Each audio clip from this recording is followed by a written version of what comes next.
From Washington to Hollywood and right back to Wisconsin. It's Nite Lite with Pete Schwaba and Greg Bach. Connecting the dots on the stories shaping our world with smart takes, sharp humor, and plenty of personality. You know, I really expected more professional behavior from you. It's news and culture without the noise. Yeah, I'm on. Here's Pete Schwaba and Greg Bach. Dude.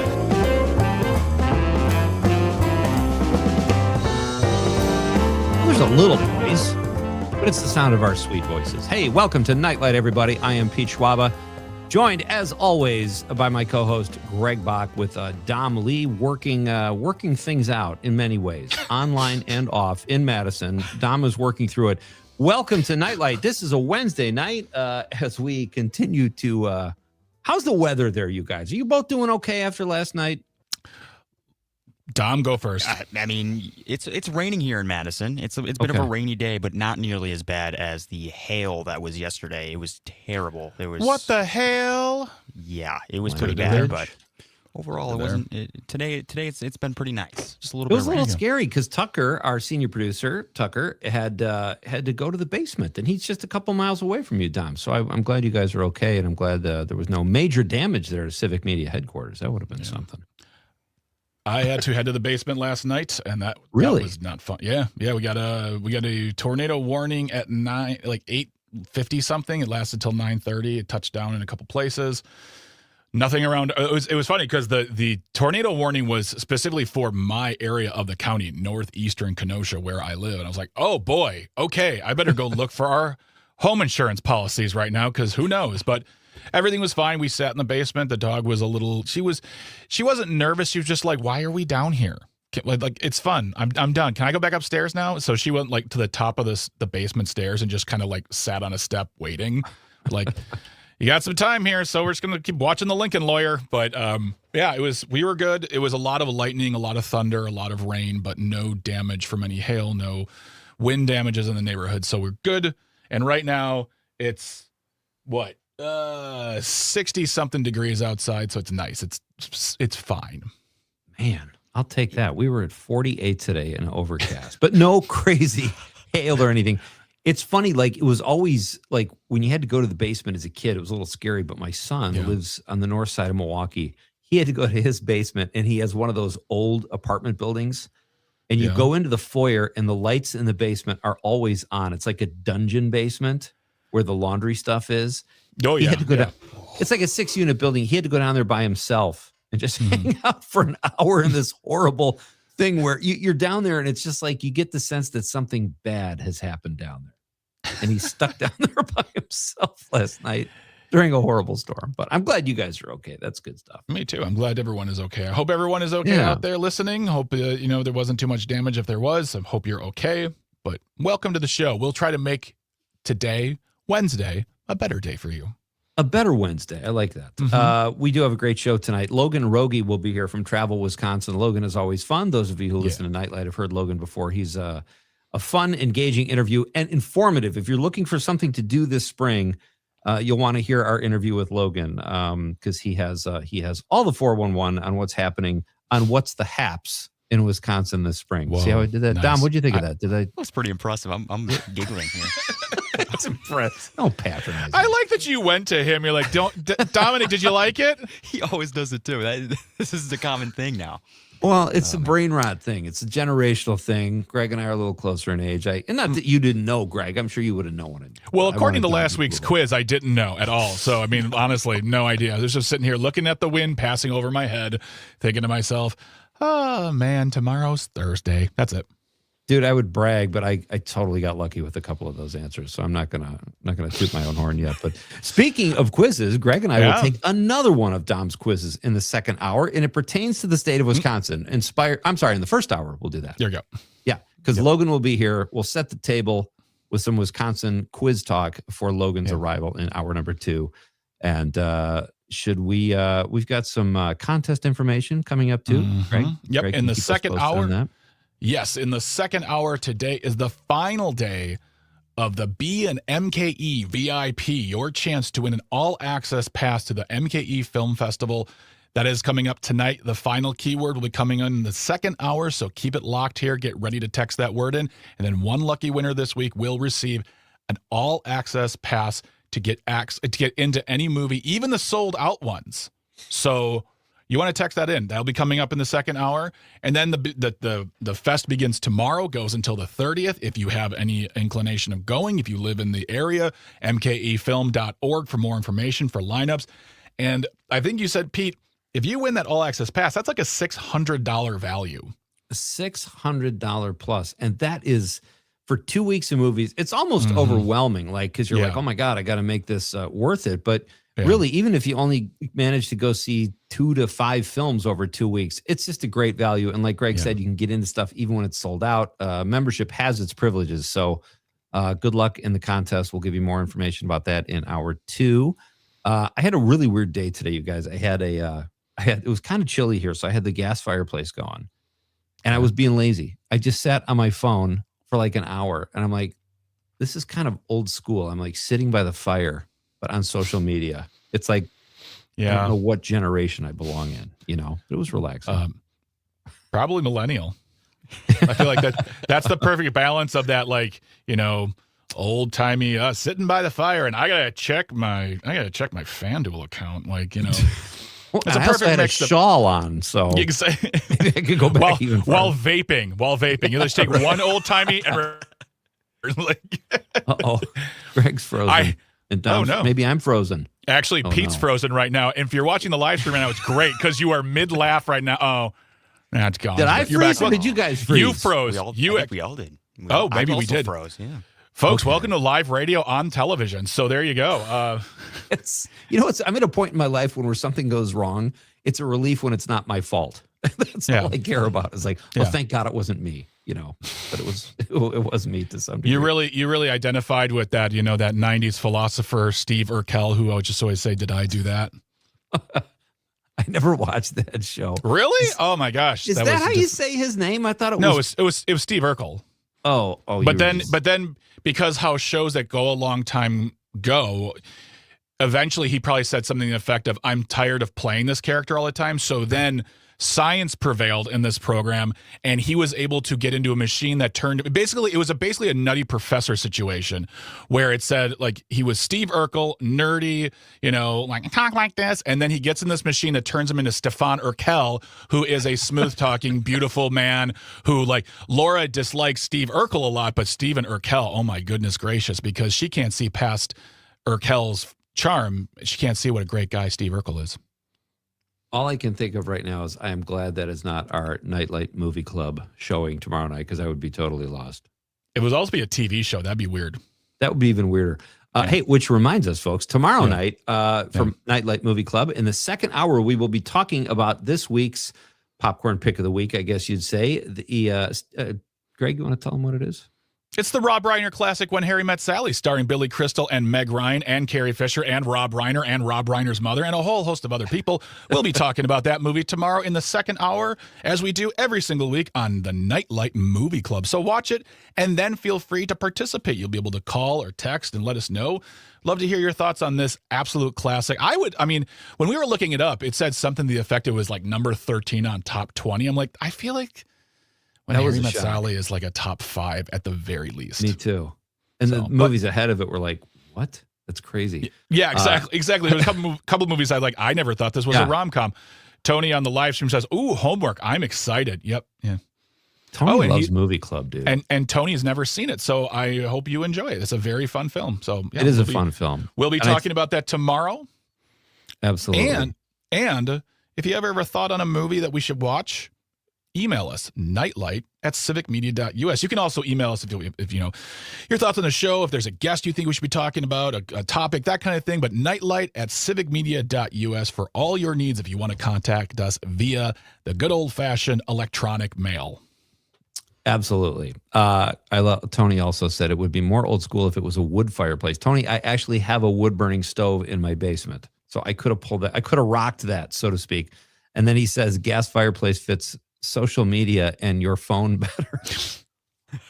Is he ripping? Are we at a Home Depot right now and you're getting advice on redesigns? Like, well, you got yourself a cell phone there. It's an iPhone, so I think you really should go gas burning stove. It really just makes more sense. It's going to bring more ambiance, make it pop in the room. He thinks I've got a landline. All right, let's get to our Nightlight question of the night because we've got some stuff to discuss, folks. Yes, we do. Yes, we do. Let's talk about the question. Okay, question. Question. Pregunta. Question. Question. Okay, I have a question. Questions? This question. Domanda. Question. Question. Questions. What is your favorite musical film? Musical Not film. Broadway, Okay. not live show, musical film. That is our question of the night, inspired by the fact that the film Sing Street, which is awesome, and Flashdance dropped today. So There you go. share with us your favorite musical film. That'll be a fun discussion. We'd love to know. Yeah, and we'll talk absolutely. more about that in the second hour. In the second hour. So, Dom, why don't you kick us off, buddy? We've got some news on the agenda. The first big story. All right. Pete. It's not really. I want to say it's heating up, but it's really not. The Democrats vying for Wisconsin governor were at a forum this week, earlier on Monday. This is in WPR, Wisconsin Public Radio. And the reason why I wanted to talk about this, nobody said anything super controversial or super out there, but we had just came out of a spring election. And according to this article, and it makes sense, but the newest Marquette poll said that people are completely undecided and not really tuned into this race yet. But it's coming before you know it. So we want to make sure people are understanding. So I really, especially for tonight's stories, civicmedia.us/shows, you can find this article in WPR. They were talking mainly about, data centers and climate accountability specifically pertaining to data centers as well. All 7 Democratic candidates were at this forum. It was, if I'm not mistaken, it was an electronic forum or I don't know how you pronounce that, Virtual? Virtual. Thank you. There it is. Virtual Democratic Forum. That was the word I was trying to think of. But, they were all given 90 seconds to talk about topics, and a lot of things they were talking about had to do with climate change, which is no surprise that many of them are in favor of much stricter climate change legislation that helps protect Wisconsin, its conservation efforts, the fact that we are Wisconsin, we believe in our beautiful land, and we should protect it. A lot of throwing around of, quote, a Green New Deal, not but a Green New Deal for public schools and making sure that retrofitting buildings was easier and to help lower utility costs. But then they also went on to talk about data centers and how we need to be doing way more for data for the community. The local, when it comes to data center, in as much as to pause all data center construction and any consideration until more work, more legislation, and more information has been put forth so they can make sure that these companies are paying their fair share, the communities aren't getting, hit hard with utility costs. And a big thing that Robin Voss is against is, having these companies use being environmentally sustainable in their ability to gain energy. So this one was very interesting. Again, not super crazy out there. No one did anything weird or said anything outrageous. But we do have an election this fall. We have an election in November for a new governor. This is an open seat, and we need to start keeping our eyes and ears open now. So I would look into this story and just keep yourself, apprised of what's going on with this election, because there are 7 people running on the left. And so far, only one guy running on the right. And no one really standing out. They all kind of agreed about data centers. There just needs to be more research on it. But we will get back into this after this very short break, folks. Don't go anywhere. What is your favorite musical film? That's tonight's question of the night. Let us know, and don't go anywhere. We are coming right back. We've got much more to discuss and a quiz at 5:35. This is Pete and Greg and Nite Lite on the Civic Media Network.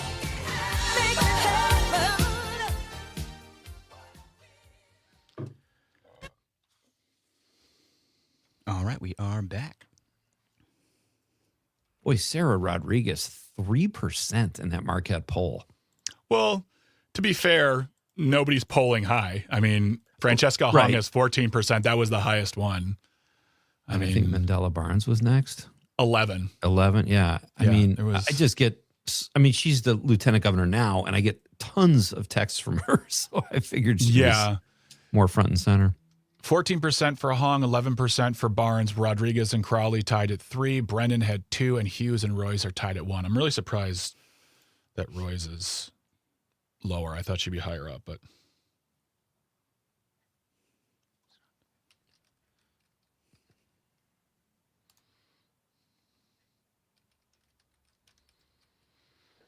Make it happen.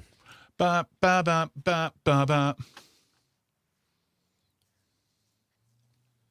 Tony on the live stream said, I really wish people would start paying attention to this primary. Me too. And I mean, honestly, Tony, I don't disagree with you. I feel like especially with the lack of attention, well, not lack, but just not as much attention for the Supreme Court race as last year and 2023. I mean, it was like dire. We needed, like, it was so important, and it was, and it still is, but I want people to really take it seriously. The only problem I have is that with 7 people, you have the ability to wear individuals out earlier on ads and mailers, to the point where once the primary is over, then people are like, oh God, if I get one more mailer, and it's going to be even worse after that when they find actual candidates. So I think there could be some election fatigue too. Like, absolutely. I mean, we forgot there was another election in the fall with all the Supreme Court races, and I mean, honestly, like last year we had one election in the spring, and that felt like a vacation. Mm-hmm. All right, guys, 20 seconds. 20 seconds. 20 seconds.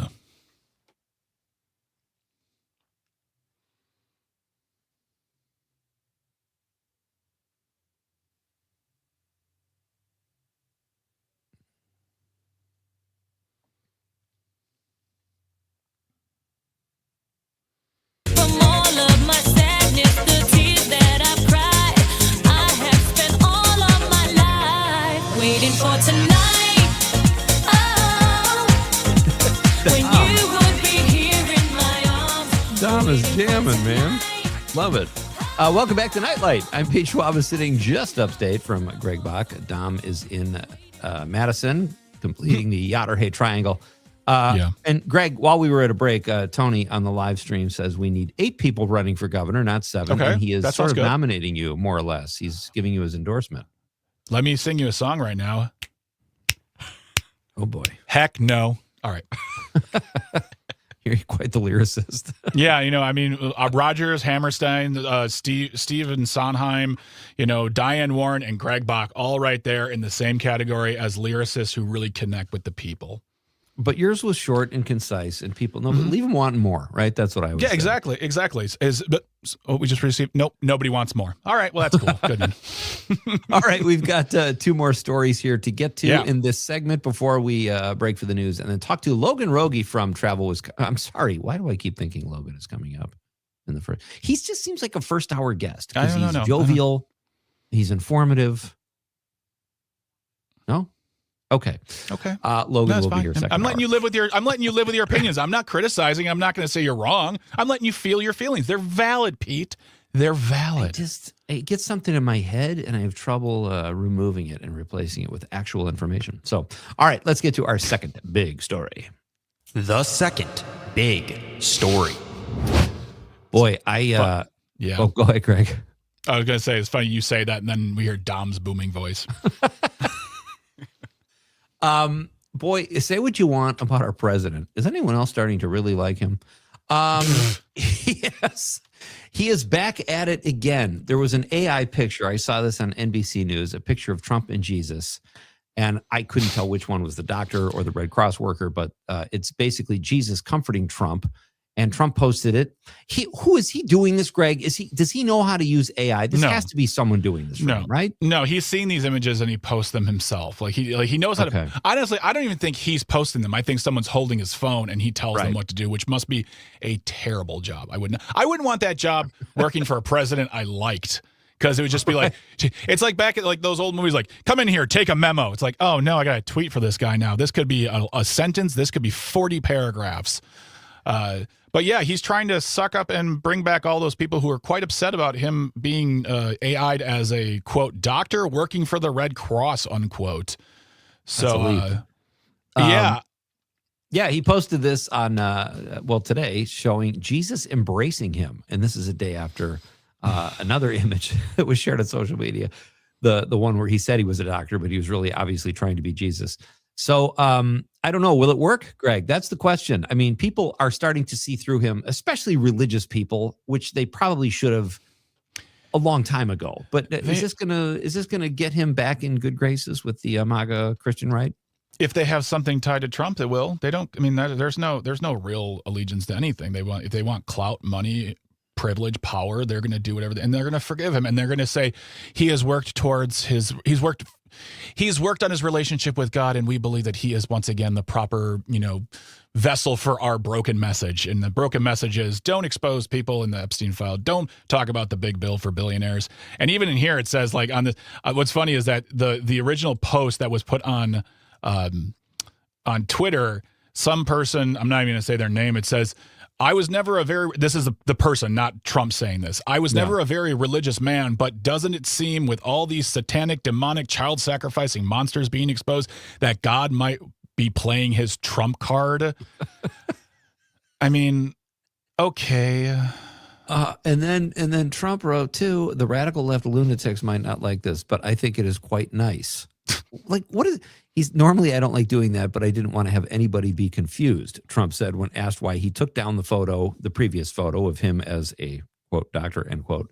People were confused. I'm confused more so lately with everything he says almost. It's he's just kind of blathering, whether it's on social media or verbally, And we as a society let him do this. The news, the people, everybody. We just, because we thought it was, and it just become commonplace and not acceptable, but it's a thing where people shrug their shoulders and say, well, what are you going to do? It's Trump. And that's not a good enough answer. I mean, the radical left lunatics might not like this, but I think it is quite nice. That sentence holds so much emotion on varying scales. Like, the radical left lunatics might not like this, but I think it's quite nice. Like there's an instability even in one sentence. It's ridiculous. But people who were concerned then, who don't actually care about faith, will be fine with this. The folks who spoke out wanted attention, and he did something for them. There's a picture of him and Jesus, white Jesus, however you want to place it. It's a weird picture, too, by the way. They look very close. White well, it's a white Jesus, and that's factually inaccurate. But it's just absolutely ridiculous here, and it's such a weird thing of like, well, I know what will work. I'll post a picture of me with Jesus, or maybe it's a long-haired doctor from the Red Cross. I don't know. He hasn't said. They're bros. Yeah, they're bros. All right, we got time. We got to squeeze in our last big story. The third big story. This just happened this afternoon. A jury found in an antitrust trial against Live Nation, whose subsidiary is Ticketmaster. They found out they delivered a verdict that they legally maintain monopoly power in the ticket market. This is still a developing story. Nothing has been, just the decision has been released. There has been no compensation, no deal. But this was a case between 34 attorneys general and Ticketmaster, or Live Nation, who owns Ticketmaster. There was a deal brought forth and settled in March against the DOJ, but that deal actually kind of pushed the states to say, we need to do more. We need to actually we need to actually hold this company accountable. And honestly, in today's day and age, the fact that an antitrust trial not only went through, but the company was found to be liable is mind-blowing to me. Again, we'll put this in this is a longer article. This will be in the show notes. Check this out, because again, I think this is inspiring that if we can do this now, that means there may be hope for other businesses coming under fire for the stuff they're doing. So no word on what they'll have to do to like make amends, but that will be announced in the future. But that's interesting to me. All right, we are coming right back to take one of Dom's quizzes. This is going to be fun, folks. It's Wisconsin-based. Play along. This is Nite Lite with Pete Schwaba and Greg Bach. We will be right back.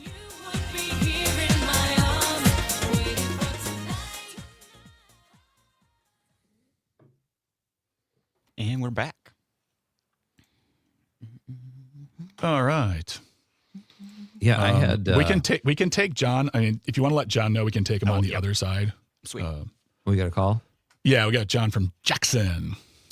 This one of my dreams, it never worked out until 2 years ago, is to take my kids to see Springsteen and have us all be together. And his previous tour, I was looking around. This is the 2023 tour. I found 3 tickets in Minneapolis for $2,700.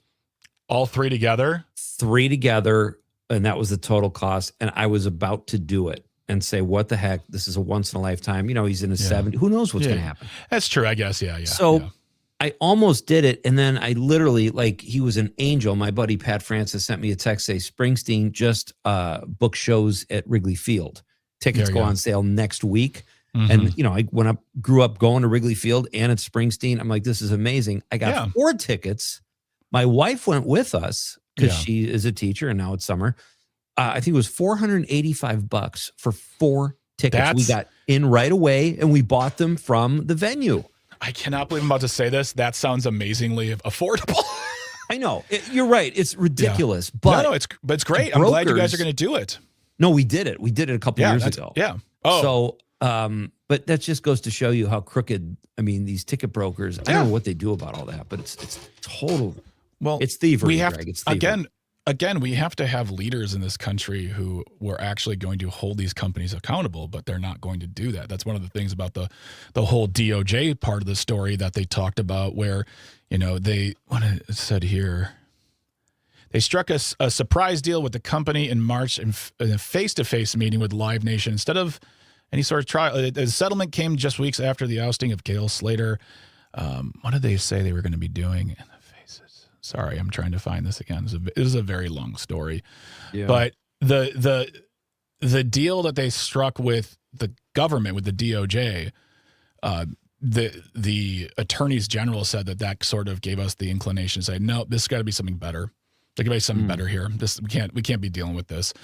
I mean, it comes down to the fact that, like, and in the story, they say something to the effect of, like, no, it's not a monopoly. If you take all the venues into consideration, it's like a 44% share. It's like, yeah, if you add in, say, like, you know, tiny venues and places that only have sports in them, then yeah, you're not a monopoly. But that's not what we're talking about right now. So, right. I find this story to give me hope that. What was the last major? I mean, Tony on the stream said Amazon next. I don't know if that's. Yeah, that's a monopoly. I mean, it's Amazon or mom and pop places pretty much, right? Well, I mean, Amazon could say something to the effect of, well, we give a home to mom and pop stores so they can sell all over the world. What's better? Yeah. I mean, I don't know. Like, I mean, they all have lawyers. They're all going to, and right now, Jeff Bezos probably financed half of that ballroom himself, so they're not going to do anything to him. Right. Just letting you guys know. Yeah. John from Jackson had to bounce out. He had to go somewhere. Okay. Right. But he did recommend a song, so we will be playing that right now. Oh, sweet. Right. Yesterday, speaking of concert tickets, there is a small venue in Whitefish Bay called the Argo, and they were doing a flash sale for tickets, $4.14, and I bought 2 tickets to see Dan Tyminski for $17 total after fees and everything. Those were $45 tickets. Oh, nice. Yeah, I'm very, very excited about that. Dan Tyminski was a member of Union Station, and when you listen to Man of Constant Sorrow from Oh Brother Where Art Thou, he's the guy singing that song. Oh, awesome. Yeah, I'm very much looking forward to that. So is he a Milwaukee guy or is he just coming through? Oh, no, he's just coming through. He's coming through. Waiting for tonight. Oh, when you will be here in my arms, waiting for tonight. Whoa. I'm not running for governor. I was going to say that was better. Yeah, I would never do that. Oh, my goodness gracious. Oh, my gosh. I would tell someone exactly what I was thinking, and then they'd be like, you got to drop out of the race now. I'm like, but why? All right, 15 seconds, guys. 15 Okay. seconds. Yeah.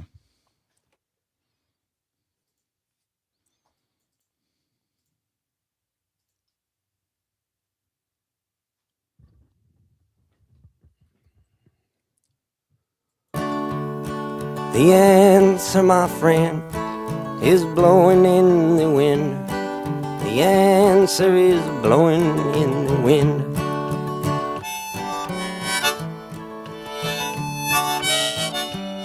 Welcome back.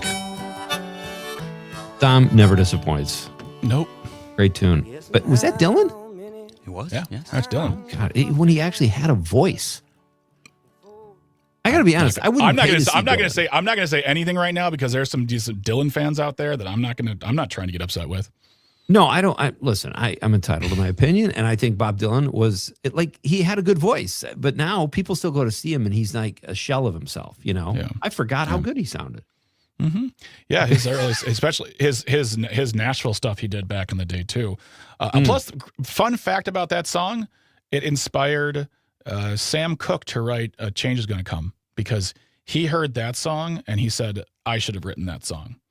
Oh, no way! That's awesome. And that song was released after he passed away, unfortunately, and it told us where that mind could have gone with his songwriting, because Sam Cooke is one of the greatest singers of all fantastic. time. Yeah, absolutely. And Absolutely. you know, he can make a Saturday sock hop song sound amazing. You're like, this song is so good. It's just about kids dancing in a sock hop. But yeah, that's how powerful that song was for a lot of people. But I don't disagree. I wouldn't pay money to see Bob Dylan either.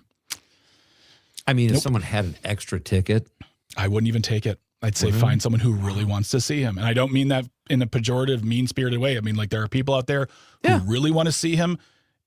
Find that individual. I want them to have that experience. that is very giving of Greg Bach, folks. And that's the kind of guy. That's what I do here. That's what I do. Our question of the night is, what is your favorite musical film? 855-752-4842, 855-75-CIVIC. Let us know, or text us on the app. Or if you're watching the radio on the stream at YouTube, Facebook, or X Twitter, drop us a stream comment and let us know your favorite musical film. That is tonight's question of the night. We will have more information on our Text to Win Milwaukee Film Festival contest, where you could win a VIP all-film pass. What is it called, Greg? All-access pass? It's an all-access pass, my friend. All-access pass, yeah. This week, I've been saying it incorrectly all week, but it's the same. You know what's going on. It's an MKE VIP. You can win an all-access pass to that film festival. It'll be amazing. We talked to Dr. Susan Kearns last night about it, and she spoke very, very wonderfully about how much of a value that really is. And it'll get you into sold-out events. Absolutely. And Matt Miller is going to drop by Friday night. Yep. We'll talk to Matt about movies in general, but I'm sure he'll have maybe an update on opening night. That'll be fun too. So that's all coming up in hour number 2. Right now, this is exciting, folks. It's time for a Domly quiz. Oh boy. Dom, how you feeling? I'm ready for it. Are you guys ready for it? Greg, are you ready for it? You know what? That hurt. That just hurt. I don't know why you had to call me out. Well, anyone who listens to this show regularly knows exactly why you had to call me out. But still, I'd really love to feel something right now. Well, then let's do it, guys. Let's yeah, do it. why not? Yes. This is all right, so what is this about? Okay, this is the Wisconsin-themed quiz, all right? Okay. Here's how it's going to work. We've got a mix of true or false, some multiple choice. Oh, my God. This is like the ACTs all over again. And a few where you're on your own, all right? There's no options. You're just going to have to know the question, okay? Yes. Are you guys ready? I'm ready. Yep, I'm All ready, right, I guess. Wisconsin Yep. theme. Wisconsin theme. First question. This is a true or false. The first cheesehead was worn at a Brewer game. True or false? Oh, God. Everything inside me is falling apart. I'm going to say false. I'm going to say false. Okay. Pete? I feel like it was worn at something totally not related to the you know what? I'll say true, because I know it wasn't at a Packer game. So, yeah, I'll say true. The answer is true. Pete is up 1-0 already. Greg is down. I'm sorry. I shouldn't be laughing. Why do I put myself through You're this? a Brewer fan, right, Greg? Yeah. So what? And they suck right now. Just like this. Just like my record with these quizzes. Okay. Hey, this is a marathon. I mean, We've got 9 questions still, so you have lots of room for improvement, Greg. Question 2.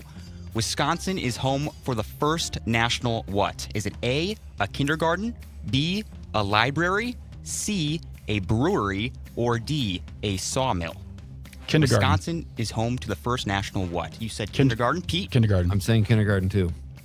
You guys both get that question right. That I was feel like if kindergarten. I Yes. say it, he should have to choose something else. That's just me, though. Well, then we got to like buzz in or something. I know my wife's a kindergarten teacher. Yeah. I did almost say library, but no, I knew that one. Yeah, having a buzzer would be nice. But yes, all right. So you guys each got a point there. We're on to question 3. All right, we're skating on through. Okay. What is the state bird? Question 3. What is the state bird? Oh. This is not a multiple choice. Oh, it's not. It's Robin. Okay. Now, Pete? I could go Bush League and say Robin, because Greg said that with confidence. I have no idea. You did say it with confidence. So I'm going to say... Robin? No, and I know it's not. All right, I'm going to say it's a blue jay. Blue jay. Well, Greg, it is a robin. You are correct there, sir. Pete got. But do I get points for being a pal? Because I knew that one. Wow. I feel like I would. Oh, hold on. I got your participation award right here. Hey, I'm all about participation awards. There's nothing wrong with it. Silver medal is a participation awards by their It's philosophy. a fair point. It's a fair point. Mm-hmm. All right, I'll take no the point. silver. Is in it that one. Tony on the live stream? Is the state bird a finger? No, that's Boston. That's Massachusetts. They got that on lock. Yeah, we're too nice for that, Tony. Yeah, Absolutely. All right. we give you the bird when you're walking away or you've left. Yeah, That's what we do here. Behind your back. That's Wisconsin nice. All right. Question 4. Okay. Named after the folklore creature, where is the Hodag Country Festival? Manitowoc. Is there a? There's no it's not- multiple choice. Okay, I know this. It's I don't think it's Manitowoc. I think it's further north. Okay. Well, Wausau. You guys are both incorrect. It is Rylander. Why? Okay. Well, at least I said it with confidence this time. You know, like I just was like, I said it with the confidence of a Greg Bach who knew that the robin was the state bird. So I'll take that as a win. That's my silver medal right there. And right now, Greg, you are winning. You are Boy. winning 3-2. He is Boy, winning. well, if I'm anything like the Brewers, that won't 3-2. last long. Wait, what are we? How many questions have we had? We had Right 6. now, you guys have done 4. All right, How we is are it in the 3? three. Because each we get answered because we one. both answered the same one. Okay, yeah. Okay. Correct. Yep. We are Yep. taking. If you're just joining us, Greg and I are taking a Domley quiz. This is Wisconsin-based with knowledge. By the way, this cracked me up. A sage on the text line says Once is his favorite musical film, and that was, great flick. And a great answer from a great guy too. I knew you would piggyback there. Okay. Thank you, Sage. All right. Continuing So Greg's on. up 3-2. He is up Yes. 3-2. Okay. We are on Yep. question 5 now, all right? Yeah. Okay. In the iconic 1997 film Titanic, where does the main character Jack Dawson say he is from? It is in Wisconsin. There is no multiple choice for this one either. Chippewa Falls. Chippewa Falls. I was going to go first. Yeah. that's- I'm not. If I know, I'm question- saying it. Well, you guys All are right. both correct. It is Yeah. Chippewa Falls. You guys each get a point. That's impressive. And what's funny is that in that movie, he mentions like a lake or something and that didn't exist in the movie. Like Right. at the time when, I was like, whoa, way to be terrible at your job, James Cameron. I remember because people in Wisconsin get irate when Yes. something. I remember the show. Was it Veronica's Closet or something? The one where it was based. She's from Peshtigo, Wisconsin, which is 6 miles from me. I love And my Peshtigo. mom was on the phone and she said, well, they showed her going home to visit her parents, and they obviously don't know much about Peshtigo because there is no airport there. I'm like, I know, Mom, but come on. I totally understand. Yeah, exactly. Like I was watching that documentary Now show with Bill Hader and Fred Armisen, and their band went to Eau Claire to do Eau Claire Summerfest. I'm like, that's branding violation. That's a copyright violation right there. You don't even know about Wisconsin. You're gonna get sued. And make a whole bunch of us pissed off. Yeah. All right, guys. All right. Question 6. We're halfway there, all right? 4-3, Halfway there. Greg? It is 4-3, Greg. You are correct. 4-3, Greg. Okay. All right, question 6. This is multiple choice. What year did Wisconsin become a state? Is it A, 1898, B, 1840, C, 1900, or D, 1848? Can I say Want my me to answer? go, Greg? I mean, I know. I'm okay. Go ahead. You know it? Mm-hmm. Well, then you go first. No, you say your answer, 1848. and I will agree. D, letter D. Oh, you guys are, I can't, okay. You guys are both correct. I know, but I got to make up ground. Yeah, that's true. That's true. Well, Greg's still up. 5-4. Sorry about I know that, Dom. See what? Okay, here's the stop right here. Stop right. We're gonna stop. We're gonna take a pause on this. See what happens, Pete, when you're losing. He digs into you like that. He makes Yeah. you feel bad. But the moment you're up, he makes you feel like he's your best friend. And then he's like, "Hey, will you take me to the airport, by the way?" And you're like, "Of course you will. You're my friend with the quiz." No. So, Oh, he's a real prince. all right, game on again. Game on. Okay, we have 4 questions. I can count. Oh, boy. Good job. Question 7. How much of Wisconsin's milk is converted into cheese? This is also multiple choice. Oh boy. Is it Thank A, God. 5/10, B, 7/10, Oh, C, 3/10, or D, 9/10? Repeat that question again, please. Yes. How much of Wisconsin's milk is converted into cheese? Was there a wait, it was 3/10, 5/10, 9/10, and 7/10? Correct. Yes. How did I remember all of those fractions? That's I can impressive. barely add. That was pretty good. I'm gonna say 5/10. Half. Okay. I'm going to say Pete. 3/10. You say 3/10. Yeah. You guys are both incorrect. It is 7/10. 7/10. Because 7/10 of a cow's body is made of milk. Oh, no. That's wrong. Yes, Peter. Yes, Pete. Yep, that's exactly what it is. 7/10. Correct. Boy, yes, that- 7/10. That answer was intense. That was. Man, I'm Pete, you've been only tied there. laughing, Greg, because I know what's going to happen later. Yeah, I know. You know it's going to happen later. All right. Go on. All right. Question 8. Steve Miller of the Steve Miller Band is from Milwaukee. Yeah. Which album brought commercial success to the Steve Miller Band in 1973? Is it A, Rock Love, B, The Joker, C, Italian X-Rays, or D, Brave New World? I'm going to go with B, the Joker. Same. B. Okay. You guys are both correct. Both correct. It is The Joker. Look at me knowing stuff. Look at me and Pete knowing stuff. So we have 2 questions left. Do you want to Okay. save those? Should we save those? Yeah, we'll Save come. those. And then we'll get to some of the text messages. We've got a lot of live stream comments and text messages as well, so we'll get to those on the other side. I think that's a fantastic idea, Dom. Very well I'm done. full of them. Yeah. Dom. So don't go anywhere. When we come back, we are going to continue this next new installment of the Dom Lee Quiz, Wisconsin Factoids, here on the show. Plus, coming up in just a little while, we'll be talking to Logan Rohde. That's the last name, right? Rohde? Rogie. Yep. Rogie, from Travel, Wisconsin. And you will have your opportunity to win, enter into a contest to win an all-access pass to the Milwaukee Film Festival starting tomorrow. That's all coming up in the second hour. Don't go anywhere. We'll see who is victorious in this quiz. I got a Here. plane from behind. No comment on Nite Lite with Pete Schwaba and Greg Bach on the Civic Media Network. Stay tuned. Stay close. You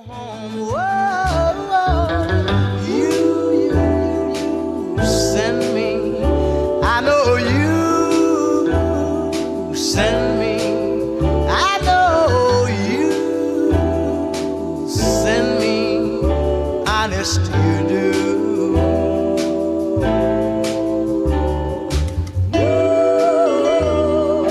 Whoa, whenever I'm with you, I know when I'm near.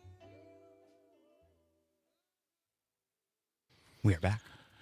I love Sam Cooke. I do too. And love that made me think of Otis Redding. Oh my gosh. We should have a guest on sometime to talk about that. He died in that plane crash in 67 in, I don't know if it was Monona or Mendota. I always get them, but taken off. Right. We went to the the Otis Redding Museum in Macon, Georgia, which was the size of just a room. It was a room. That's all it was. But they're working on like a big museum / like music center for kids. So it's going to be it'll be the museum, but it will also have the opportunity for kids to learn music, and it'll be a bigger expanded, exhibition and whatnot. And what was really cool was that we got there, and my wife, who Otis Redding is her favorite singer, and and the guy there was so do you see the resemblance? And I go, excuse me? He goes, me, the resemblance. I'm like, I'm sorry. He goes, I'm Otis's grandson. I'm like, oh, well, I didn't just want to assume that his family ran this place, because that would just put me in a weird situation to say that out loud. But he was very, very nice. And honestly, I can reach out to them and see if maybe he or someone from the family wants to be on the show to talk about the museum, his legacy, and what they're doing in Georgia to help with that center. Let me check into that and see where that's at right now. But it was you go there. What? Oh, sorry, guys. Sorry about that. It's a little background music for Greg's story. I'll shut up then, I guess. Sorry about that. No, I mean, honestly, you go there and you'll spend no more than a half an hour. The room is so small, but it's packed full of great stuff from his history. And, we bought some T-shirts and hoodies and postcards and whatnot, but I'll look into that. I'll see where they're at with that stuff. Would we bring up the death during, or is that a separate interview? Like, I don't know. I have no idea. I have no idea. Either way, that's even better. Let's have someone from the museum on. That's less morbid, and obviously would be pretty fantastic. Yeah. I mean, we can tie it into the fact that, we talked to the Chad Smith Foundation, and there's another organization trying to help young kids get into music, and, so I don't know how they'll we want to have you on because your father's unfortunate history with Wisconsin. Yeah. right. It's like, I don't know. We'll see. I mean, honestly, it's. Didn't Stevie Ray Vaughan die here too? He died just outside of Alpine Valley. Right. Helicopter crash. Yeah, that's right.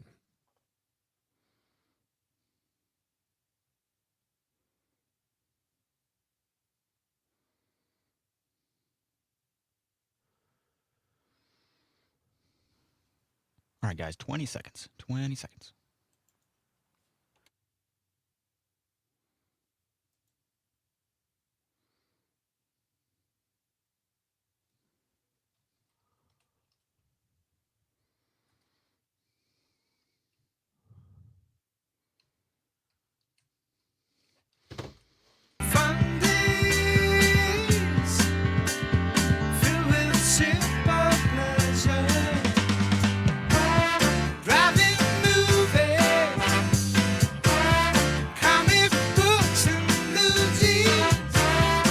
Love that song. Well, yep.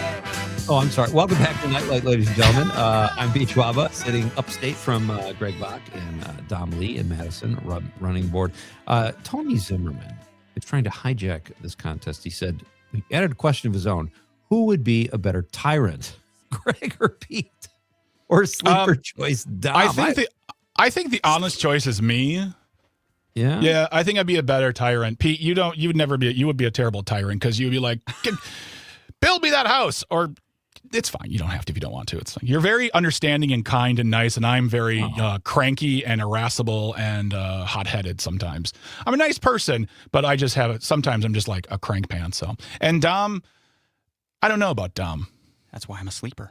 That's exactly it. I feel like the obvious choice would be me, but the sleeper choice, of course, would be Dom. Yeah. All right. That's fair. I mean, look at us here now. We're just answering his questions, dancing like a bunch of puppets. Like, yes, sir, tell me more about how I'm smart about Wisconsin.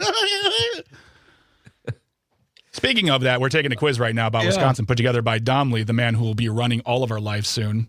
Let's do it. But you want them coming. All right, great. All right. We have 2 questions left, all right? Right now, Greg is up 6-5, all right? 2 questions left. Question 9, sorry. True or false? Wisconsin is the only state that requires butter to be grated before sale. True or false? True. Okay, may I ask a question really on the when we say grated, do we mean Grade? Yes. D or correct. grated as in like grated? Grated, like Graded. Okay. Grated before sale. Okay, yeah, true. Grate butter? Yeah, I don't know. Maybe if it's like solid, like frozen butter, you grate it and then I don't know. Okay. People are weird nowadays. I've watched the internet. I roll my corn on the cob on the top of the butter. Which see, I put lime juice on mine. I don't even mess with. So. Not in lieu of, or in lieu of butter, or in lieu of butter. Only. Yep. I just put lime juice on it. That's it. Oh dear. It's amazing. But I was like true. Okay. True. You guys both said true, and the answer is true. All right. Each get a point there. You guys each get a point. Greg, you're still up 1 against Pete. Oh boy. 7-6. All right. Yes. The final question. The final question. If it was reversed, if we were doing it like volleyball, what would the score be, Dom?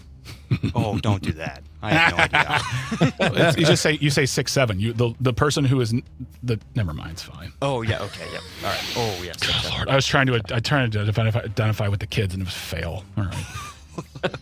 Okay. Final question. All right. And I don't have an extra question, so if you guys tie, then you guys are both winners. Well, you got to come up with a bonus. We can't have a tie. Oh, Maybe right. I'm the Okay. tyrant. Okay, I'm just saying. Okay. All right. Question 10. What popular frozen pizza brand started in Wisconsin? Is it A, DiGiorno, B, Totino's, C, Tombstone Pizza, or D, Red Baron?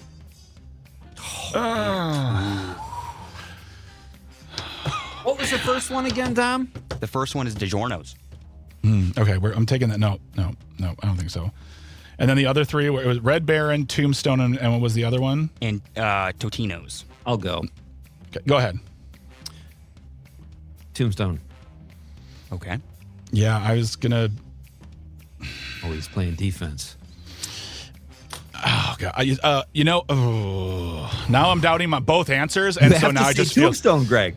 What was that? For defense, you have to say Tombstone. Okay, I'll say Tombstone. I'll say Tombstone then. Yeah. I want to say Tombstone, but I'm afraid like it was last time where I doubted myself. So I'll say Tombstone. That was my first choice.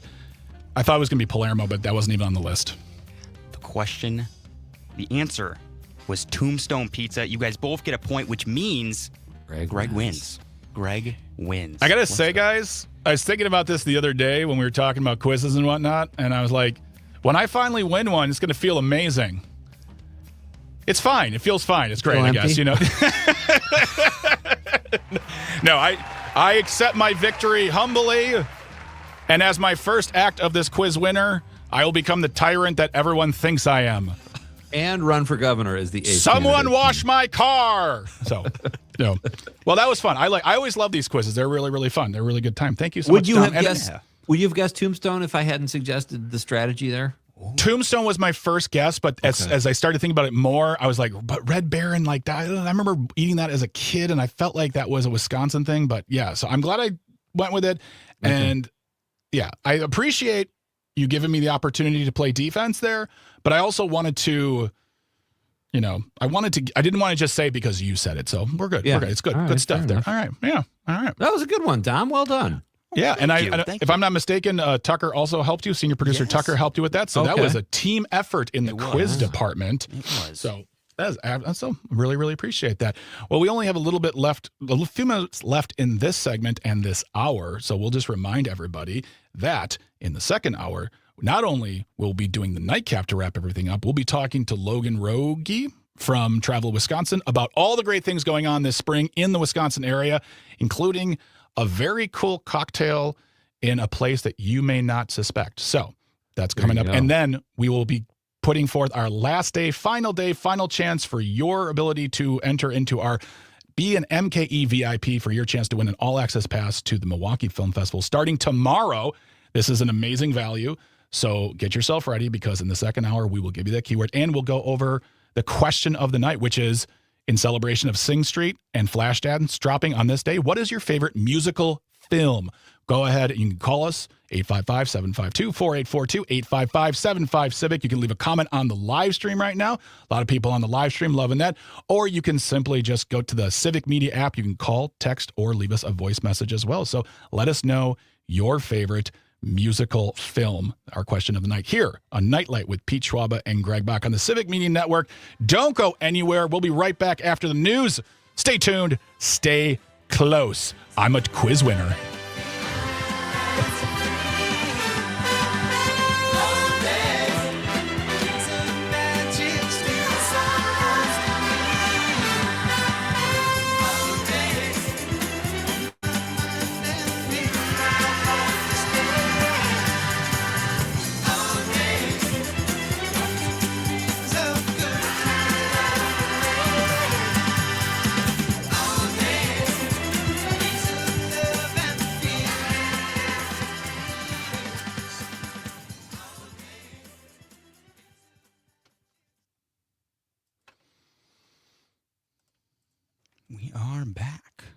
We are back.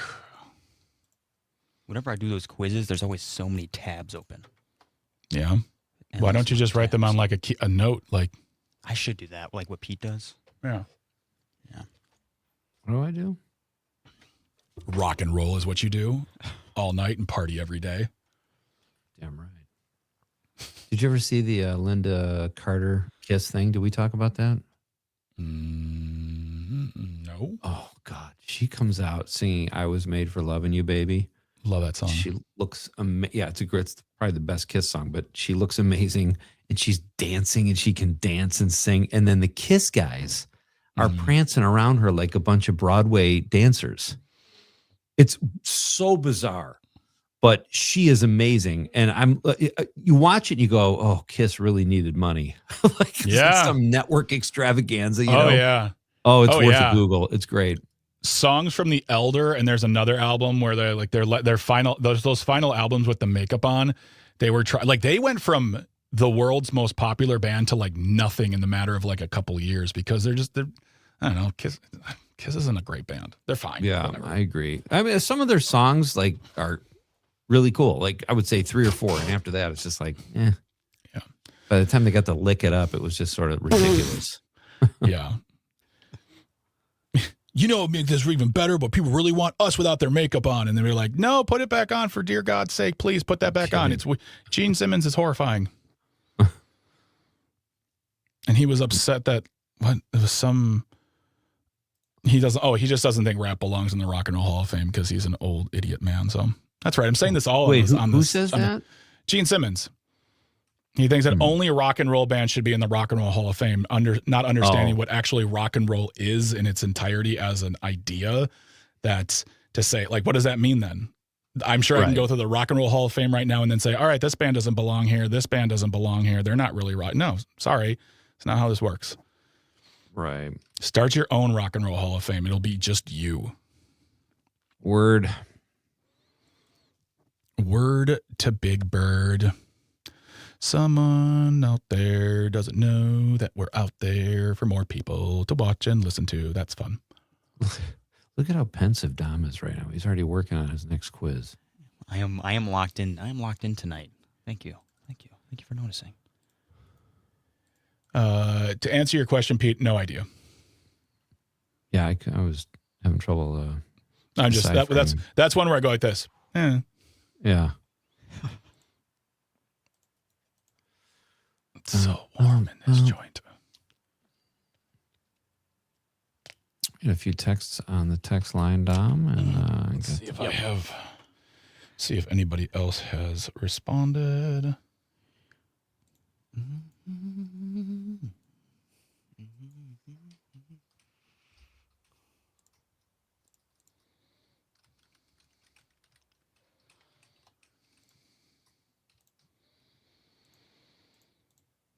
Everyone's listening to me breathe. I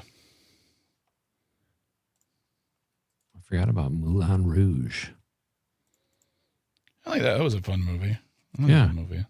Oh my God, Grease 2.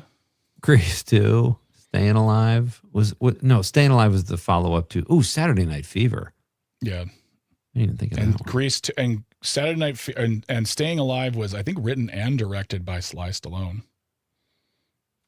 Really? And I don't think I don't know if that's is that a musical? I don't know if it's a musical. It's just like has great music. Yeah. Directed by Sylvester Stallone, written by Sylvester Stallone and Norman Wexler. Wow. Music composed by the Bee Gees and wait for it, Frank Stallone. Frank Stallone. I remember he had a couple of big hits. He was a great punchline for Norm Macdonald on SNL. Oh my gosh. Yeah. Oh my gosh. Oh, Crybaby, Hairspray, the John Waters movies. I forgot about those. Now you're just letting everybody know who everyone is. Like, well, I didn't see any of these on the text line, really. That's why I'm not really spoiling.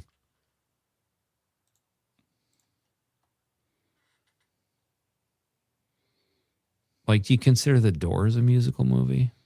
No, it's a biopic in my opinion. Yeah. What about 8 Mile?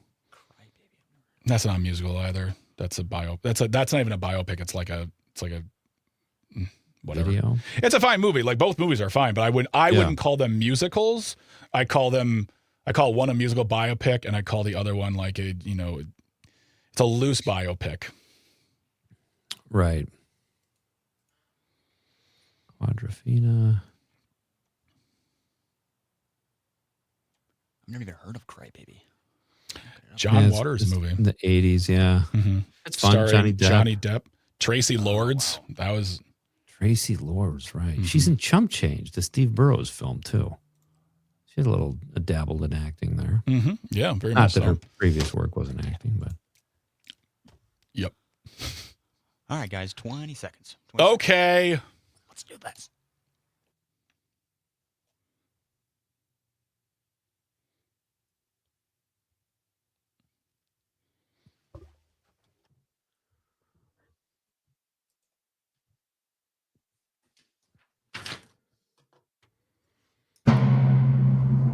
Trying to make sense of the world? You've got Nite Lite with Pete Schwaba and Greg Bach. Call our toll-free number now. Headlines, culture, and real conversation. And now, our feature presentation. Here's Pete and Greg.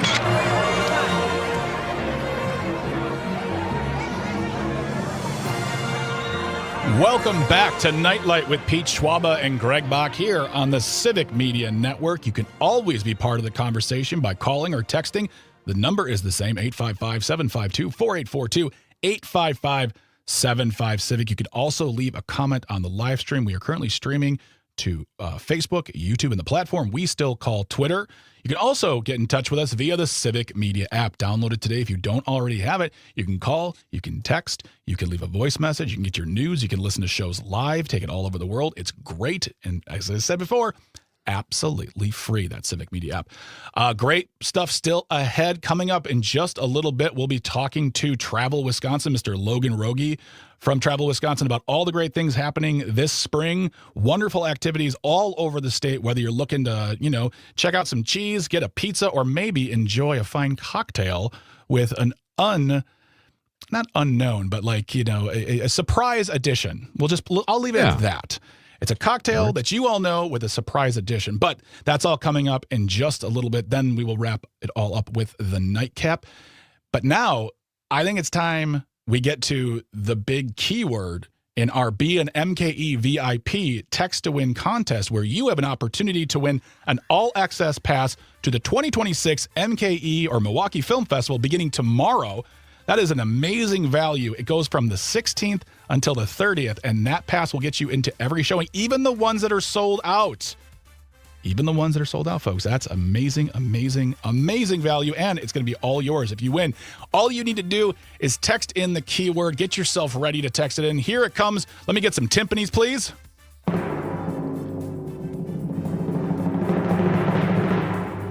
The word is Milwaukee, Milwaukee.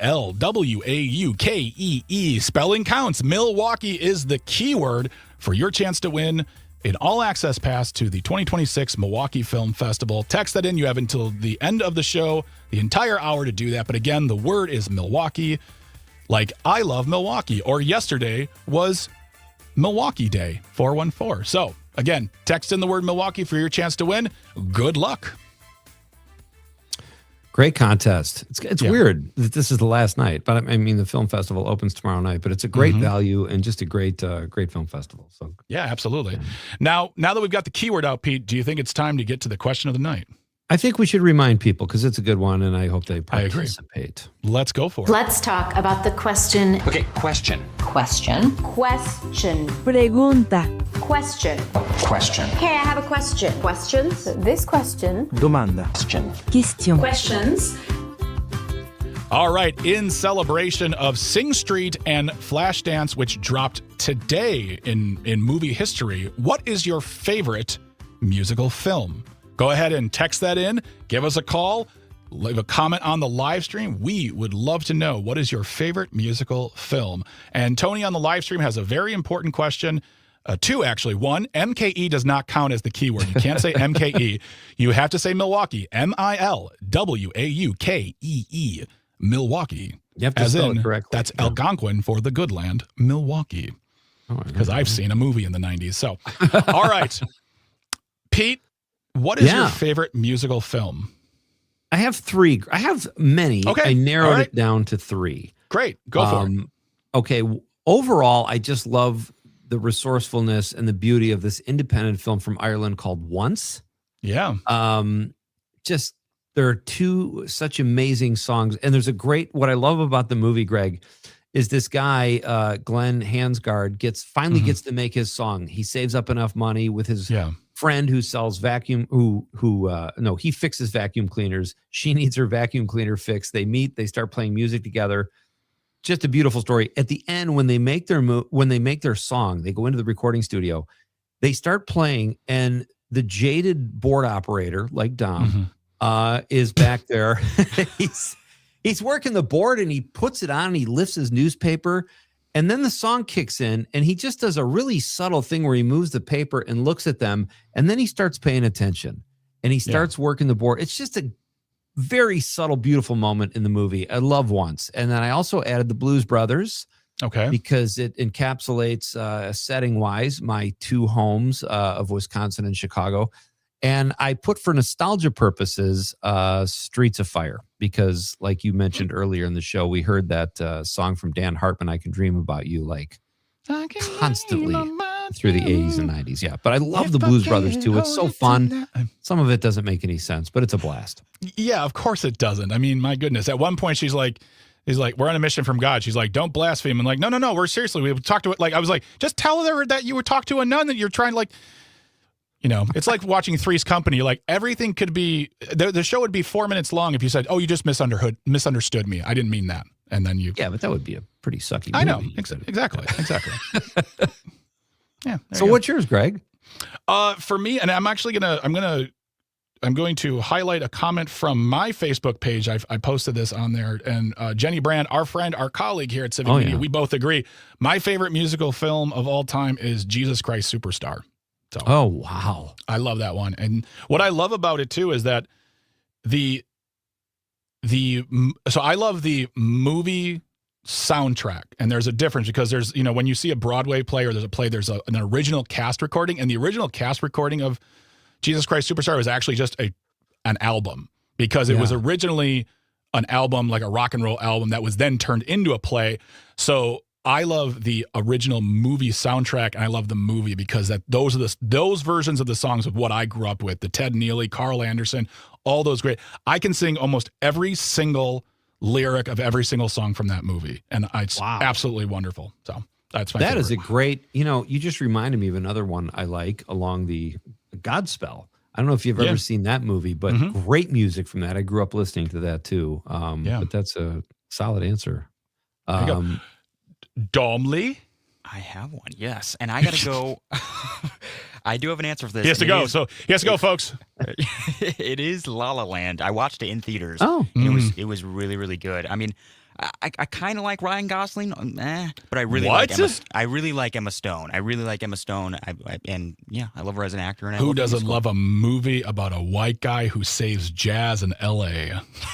I honestly love Ryan Gosling. I love Emma Stone. I love John Legend. We saw that movie the year it came out on Christmas, and I didn't really get a vote. They just all said La La Land. I'm like, how about I get a vote too?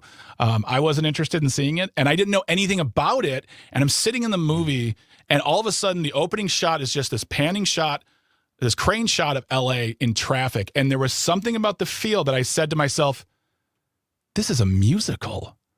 And I just felt that, and I was so mad at my family because I was like, I didn't want to see this movie, and now I have to watch a 2-hour musical in the theater. It's a hostage situation. Oh, I was so unhappy about it. I was like, it's a fine movie. It's beautifully shot. I believe Sam Mendes directed it, and he's a great filmmaker. He's making that 4-part Beatles biopic thing that's coming out in 2028. I don't know why we're doing that, but whatever. But yeah, it's every time I hear La La Land, I just think it's very funny because I'm like, Ryan Gosling, Canadian saves jazz. All right, here we go. Yeah, it was a fun movie. I liked it. It was fine. Here's some other ones I forgot about. The Commitments. Fun. Oh, yeah. Fame, obviously one of the biggest. Sound of Music. Carousel, Grease. Footloose. Footloose should be a movie club night one night. We should break that one down. Okay. Purple Rain. Oh, so many great ones. And just a reminder, folks, before we read more text, tomorrow night is Nite Lite Movie Club. In the second hour, we will be breaking down and discussing the movie, the classic rom-com, When Harry Met Sally. So if you want to get in on the conversation, watch the film, be part of the convo, you can text us tomorrow night, give us your thoughts, or call, whatever. We just want you to be part of the show, as always. So keep that in mind. Yeah. Should we read some texts? Let's get some texts, or Dom. Let's do it. All right. We have Dan from listening on WAUK. He said Aladdin. Really good. Okay. All right. I like that. That's a good choice. We also have Brett from Brown Deer, always texting in. Musical favorite would be the Rocky Horror Picture Show, but if you mean musical themed, then I'll go with Dirt, Motley Crue story. Okay. All right. Oh, well, wow. Yeah. I see what you... Okay. Well, but you know what? They both count. There's no wrong answers. Yeah.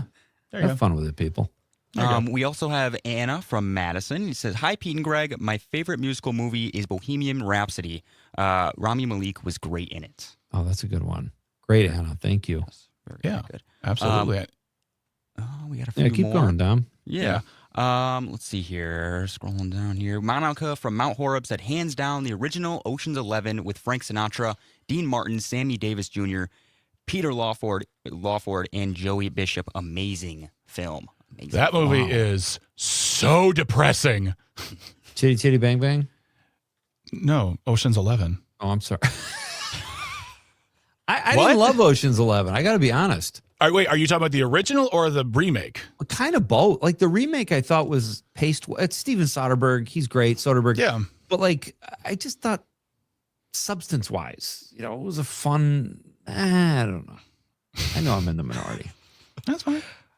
We also have Chris from Sun Prairie says, "I'm not much of a musical fan, but I love the Blues Brothers True Classic." Yeah, that's a great one. Okay, there you go. All right. Got some more here too. Rin from Madison says The Commitments. Nice. And then Nick from Marshall says, "My favorite musical movie is the Jamaican reggae film Rockers, which came out in the mid-'70s, maybe 77 or 78. At the newest, there were so many great reggae legends who star in that movie and sing their famous songs on camera. Rockers, I assume, would be called a documentary. Sure. Sure. All right. Eric from Madison says Grease. John Murray says Chitty Chitty Bang Bang. That's where I got that from. Sorry, guys. Okay, I was like, Keith's losing it. He says, "It's just fun to say it. Julie Andrews is my first crush. She is a pitch perfect dream girl. Sound of Music. Wow." And her son, Sean, guys, was a really fun Nightlight guest who spoke very highly of his mother. Wait, what? Julie Andrews' son? No. Wait, what? Who am I thinking of? I'm thinking of Carousel. Oh, see, No, not Julie Andrews. The Partridge Family. Shirley Jones. Okay. Totally different person completely. Different country, everything about that. I got my blonde, beautiful singers mixed up there for a moment. Sorry. John and Madison, I don't know if you have it, but there's an amazing album of Julie Andrews and Carol Burnett. I think it's at Radio City Music Hall or Carnegie Hall, one of those two. Wow. But those two used to do shows together all the time, and it was amazing. I had that record a long time ago, and then I either lost or got messed up in a move. But that's a good album worth having. Great album with those two artists. So let's see on the Facebook here on my side. Let's see. Joe McClear says Cannibal the Musical. My buddy Pete says what is that? I can't sing the name of the song because it's not FCC compliant. The marionettes with. Team America, World Police. That's the one. There we go. Oh, yeah. That's the one. Yeah, he loves that one. Let's see here. Katie says Little Shop of Horrors. That new ending or the original ending restored. It's a really dark film. Really, really dark film. My buddy Nicole says Hedwig and the Angry Inch and Rocky Horror Picture Show. And then before we get out of here, I'll do one more and we'll get more later. My friend Stefania says Phantom of the Paradise. Oh, Lord. Greg, let me just squeeze a couple. Lord. Let me just squeeze a couple more in here because we're going to be pressed for time in the nightcap. Les Mis just nosed out your paint wagon. That's Chico. Tyler says, "I'm strong to the finish because I eat me spinach. I'm Popeye the Sailor Man. Toot toot." Oh, my God. That movie's chaos. Earlier that I missed. Tony says, "Once is amazing." Dave on the stream says, "Spinal Tap." And Sydney Politics, I lost it, but we'll find that and read that after our interview with Logan. Good stuff, guys. Yeah. All right. Well, yeah. Stick around. When we come back, we'll be talking to Logan Rogie from Travel Wisconsin about all the great stuff happening in the state this spring. And if you haven't already, text in the word Milwaukee for your chance to win an all-access pass to the Milwaukee Film Festival here on Nite Lite with Pete Schwaba and Greg Bach. Stay tuned.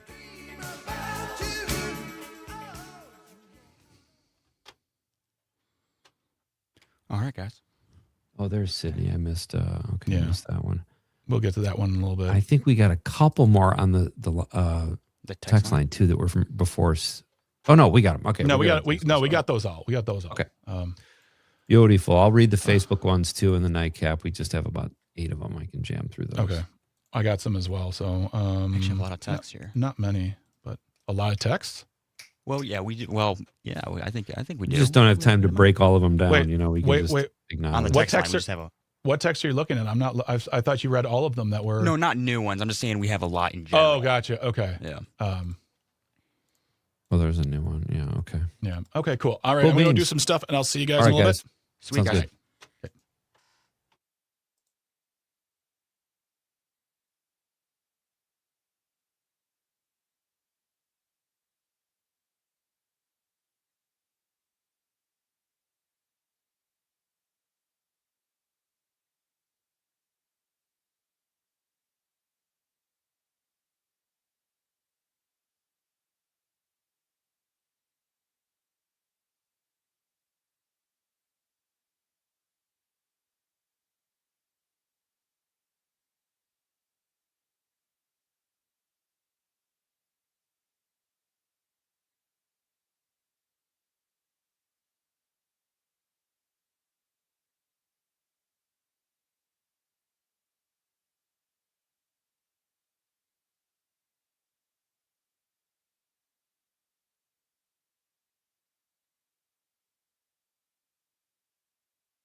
Welcome back to Nite Lite, ladies and gentlemen. I am Pete Schwaba, sitting upstate from Greg Bach. It's great to have you with us on this Wednesday night as we barrel through another week here in the beautiful state of Wisconsin.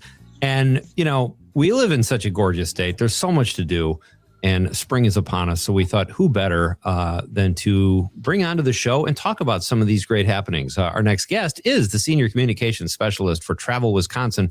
He joins us periodically here on Nite Lite to talk about what is happening around the state. It is our pleasure to welcome Mr. Logan Rogie. Hey, Logan. Hey, Pete. It's a pleasure to be back on the program. I always have a fun time joining you. Yeah, likewise. It's great to have you. And, you know, it's been too long. I don't know if we covered winter maybe in your last visit, but we have spring in full force. It's been kind of a weird spring. There's been rain and a huge snowstorm, but I'm sure some of these great things happening in Wisconsin are going to take place anyway. Where should we start? I know I'm getting old, Logan, because I looked at the website and bird recommendations stood out to me, as did agro-tourism. And now they both sound fascinating to me, whereas 10 years ago, I probably wouldn't have had an interest in either one of them. Should we start with bird recommendations? Yeah, that sounds terrific. Okay. You know, spring definitely is shining metaphorically or otherwise, depending on what the weather looks like out your window. But it's also a great season for birding. This is something that we're seeing becoming more and more popular. I was at a conference with outdoor writers last year, and so many of them were hooked on birding, spanning all age demographics and interests. So we have some great recommendations for places to check out. That's excellent. Did you say a writers conference? Yeah. It's folks who are interested in writing about the outdoors across the country, and birding is high up on the list of what they write about. Okay.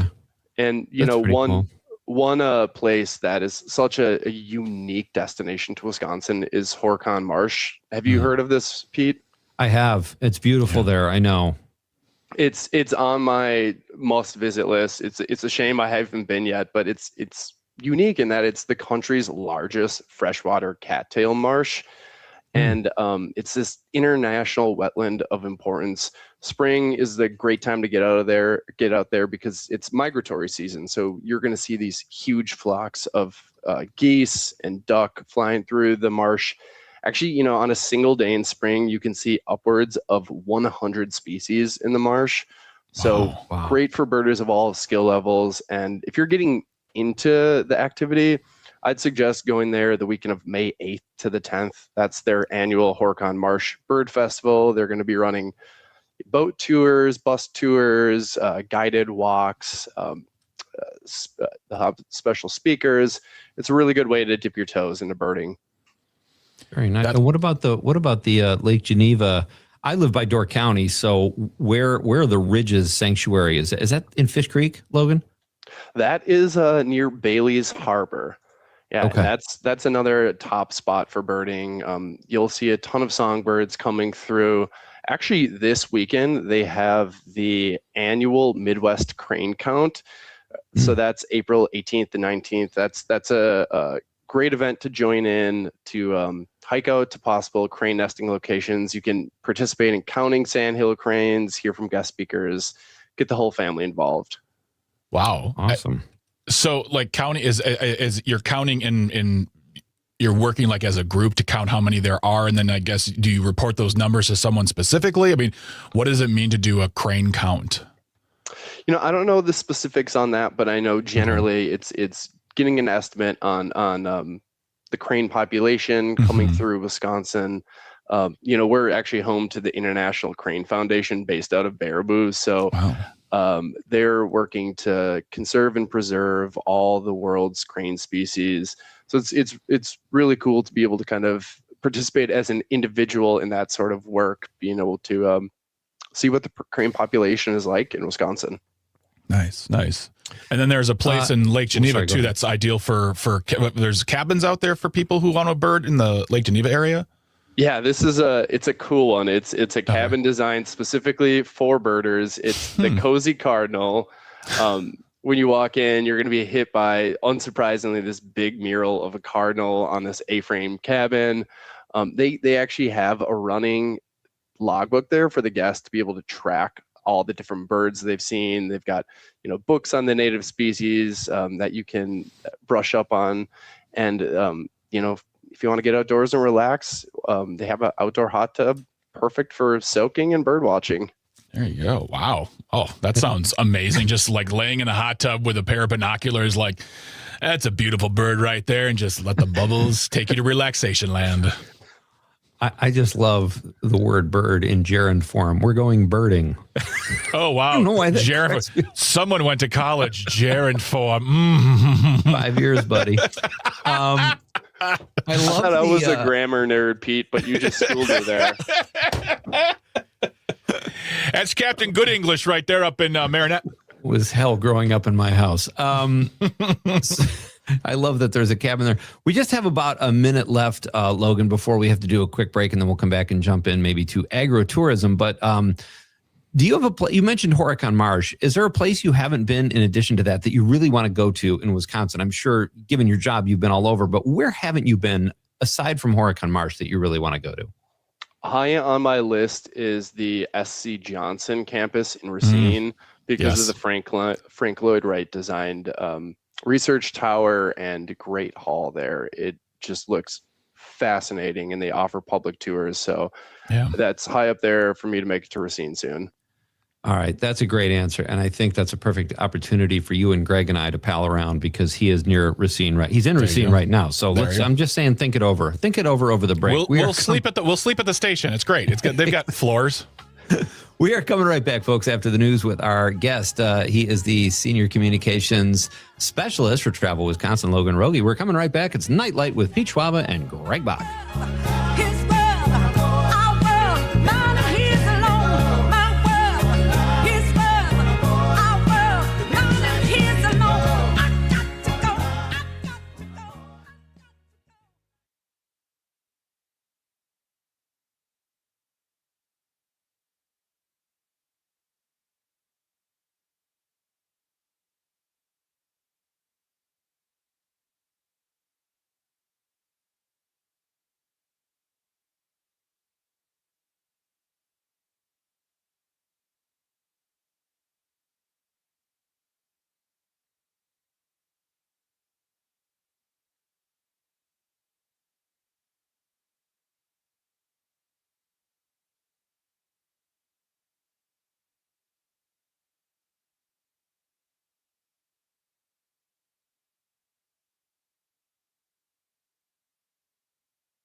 Welcome back, ladies and gentlemen, to Nite Lite with Pete and Greg. We are coming to you live from Marinette, also known as Christmas City, USA. Greg is in Radio Park in Racine, and Dom is working the board in Madison tonight, producing the show. We are the Yotter Hay Triangle, and it is great to be with you tonight. Glad you're here. We are talking to senior communications specialist for Travel Wisconsin, Logan Rogie. But first, we'll get back to Logan. Just a quick reminder, folks, we are running out of time. This is the last night for our Text to Win Milwaukee Film Festival contest. You can win an all-access pass. That is an incredible value, worth more than $600. The festival is 2 weeks long. And some people buy that and still get their money's worth because they're that fanatical about films, as they should be. But tonight's keyword, the keyword this hour is, get ready, write this down, Milwaukee, Milwaukee, Milwaukee. Text that in on the app and on the app only, and you are eligible for the Milwaukee Film Festival All Access Pass. Good luck, everybody. So getting back to our guest, Logan Rogie. Logan, I kind of made a joke that I've never been like an agriculture guy. I've never spent much time on farms. As I get older and I eat better, I love learning about farms and the food they grow there and all the natural food we have here in Wisconsin. So let's jump into agro-tourism. And where should I go, knowing I'm getting older, to see some of this cool stuff? Yeah, you're not alone, Pete. There's a ton of people who are becoming more and more interested in how and where their food is grown. One top place I would recommend is LeClaire Creamery. That's in Fond du Lac County. They're, some of the makers of the world's best goat cheese. And you can go there, you can do self-guided tours, see the cheese making process. They offer seasonal guided tours and some really fun goat infused events too. They got like regular baby goat cuddling sessions, goat yoga. There's a goat silo structure they're going to be crawling all over in the spring and summer. So that's a really good agritourism destination. It sounds a little scary, I'll be honest, with the cuddling and the goat, all things goats. But I know we get beautiful, awesome cheese from them. So maybe I would give that a shot. I don't know. What about you, Greg? I would totally cuddle a goat. I don't think I would do. That's the weird thing is, I would totally cuddle. Though. I would totally cuddle a goat, but I wouldn't do goat yoga because to me, goat yoga is just like what? Why? Why are we doing this? I mean, I don't know. A lot that could go wrong. But the thing is that if that's your jam, if that's what you want to do, go for it. And especially check out some of the great cheesemongers here in Wisconsin, because a lot of folks, especially outside this country, like to rag on America for their cheese and the certain colors. But Wisconsin routinely wins a lot of awards, both in the country as well as on the global scale for their cheese making. So I think this is a great thing to do. Are there any other, because agro-tourism is such I know it's not a new term, but I feel like it's become more popular, Logan. Are there like other things as far as like, you said people finding out where their food comes from, like actually going to farms and seeing like other forms of food being made? Are those things happening too that you're working with Travel Wisconsin? Yeah, there's this really cool seasonal trend we've seen become more popular the past several years. It's pizza farms. So these are farms. I think Pete and I have talked about this before, but they're all across Wisconsin, and it's farmers who are growing and raising all the ingredients for pizza right there on location. So, the wheat for the flour, the tomatoes for the sauce, the livestock for the meat, and they're inviting folks to come there and have these wood-fired, scratch-made pizza made with ingredients that were just grown right there. So that's a really cool way to just immerse yourself in like a proper farm-to-table experience. I gotta say, I'm kind of disappointed though. I thought I was going to go to a farm and there was pizzas growing out of the ground, like freshly sourced pizzas, subterranean, just growing from the hills of Wisconsin. Fresh pizzas for you to take. I guess I'll handle this. This actually sounds like a great date night. Like go to a pizza farm. That would be amazing. He's not asking you out on a date, Logan. No, I was just saying. I was trying to also make a joke, but nobody laughed, so that's cool, man. Awesome. Pizza farm. It's fine. I'm fine. I'm great. I'm just gonna write this one down. Don't ever make that joke again. All right. They grow their own pepperonis. So it's interesting because I'm totally with Greg on that. That's the first thing that came to mind was, are there weekends where you can, like you and your wife or your girlfriend or whatever, can go and just spend tasting all these natural foods on a farm? That seems like it can't miss. Yeah, well, there's a ton of different farm stays throughout Wisconsin too. I know one in South Central Wisconsin, Wegmuller Farms. You can spend the night there, whether on a date or otherwise, and get up in the morning and milk the cows with the farmer and just and learn about the whole dairy farming process. So if you're interested, you can get your hands dirty and get to work on a Wisconsin farm. Picking pizzas off trees or otherwise. There it is. Yeah. I got you, Greg. Thank you, Logan. Nothing, All right. nothing like a pity alley-oop there. I love it. Pity alley-oop. We're talking with Logan Rogie. He is the Senior Communications Specialist for Travel Wisconsin. They do such great work there, and we get outstanding recommendations from Logan anytime he's here. Let's turn to something else I really don't take much joy in, and that's camping. I'm just trying to get the information out there to everybody else because I hope people really enjoy some of this stuff. So Logan, I know I went camping as a kid and all I remember is sand everywhere in my sleeping bag and my shoes. Where can people go? And I know specifically the Driftless area is kind of known for these great destinations, but tell us about camping season recommendations. Okay, I think I got one lined up perfectly for you, Pete. If you're more of a glamper, keep sand out of your shoes type camper, definitely check out Camp Kettlewood. That's near East Troy. And it's actually a former Girl Scouts camp that they've thoughtfully updated to the present. So it's just a way for you to be able to relive your youth in glamping fashion. They've got these 1960s original era canvas tents, modernized scout cabins. You know, you're going to be camping on a plush bed. You got a couch in your tent. They've got these really cool vintage trailers there too that they've modernized and made vacation ready. Fantastic. Is that something, Pete, you'd be into if the amenities were there? If someone said, let's take everything you love about a hotel and put it in a tent, would you then go?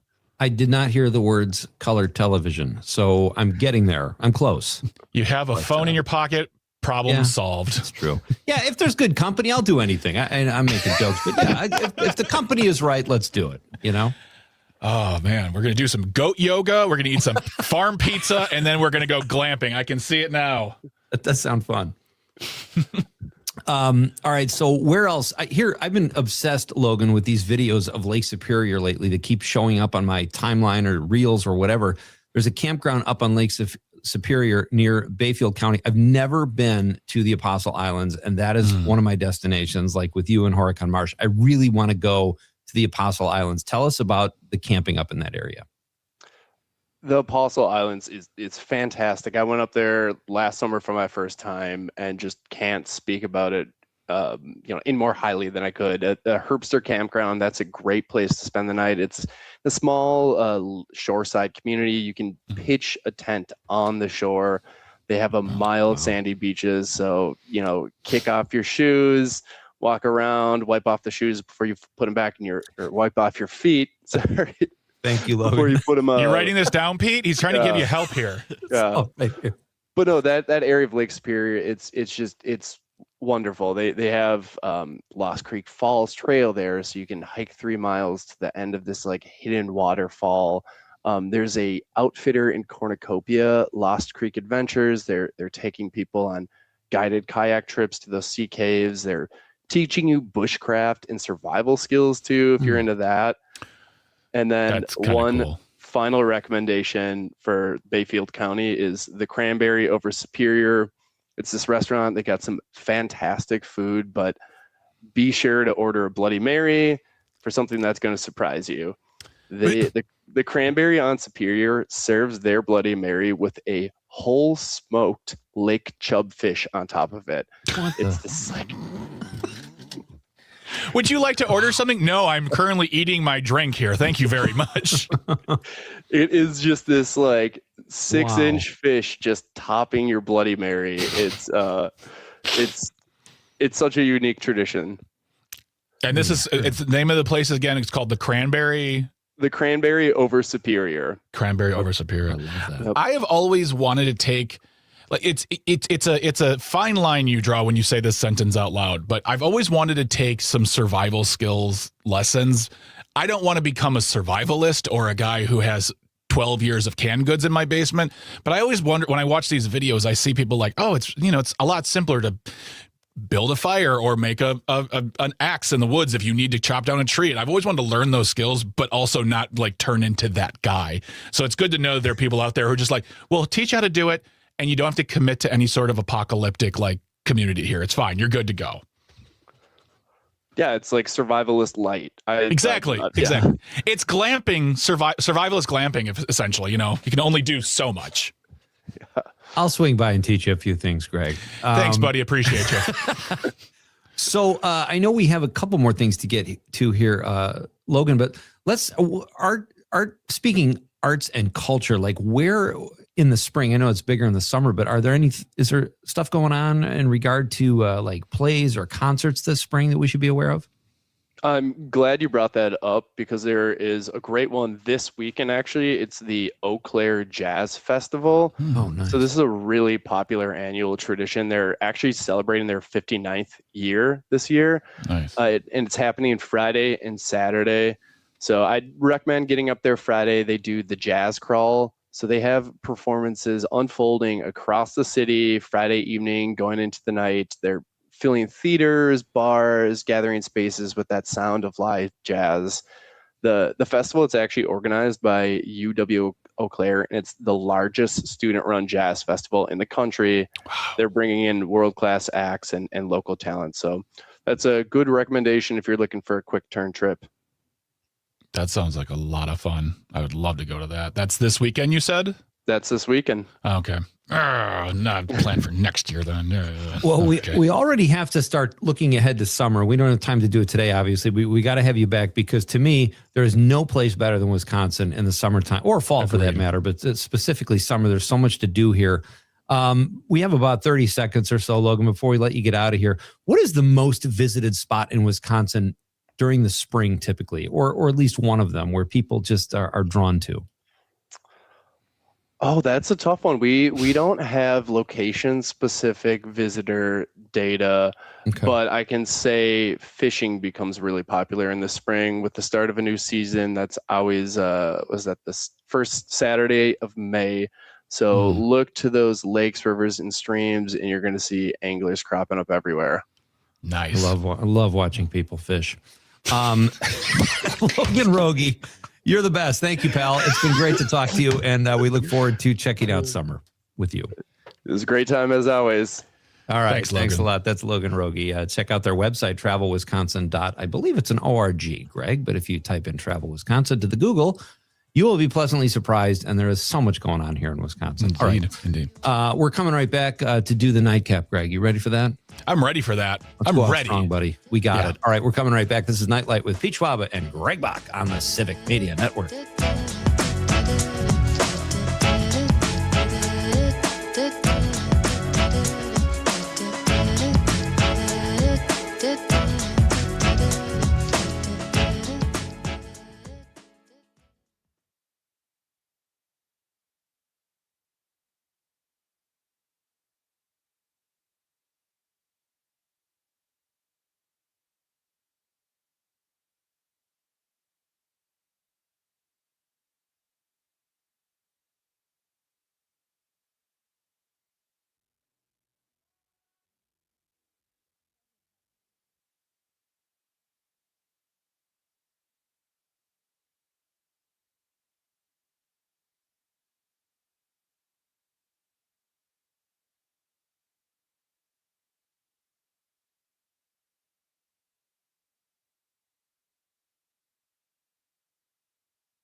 it's time to wind it down.